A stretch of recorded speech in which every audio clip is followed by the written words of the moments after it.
this new industry will have a profound impact on the economy in the years to come.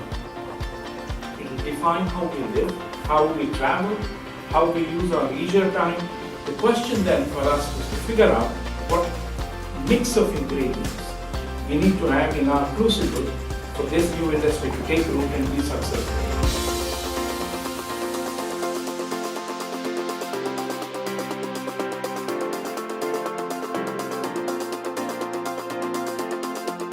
You can't talk about this topic without bumping into new ideas, because the objective here is to create fundable proposals with broader impact, intellectual merit, that have this convergent quality to them. All the aspects that go beyond technical stuff that the engineers are doing, the broader impact is going to be on us.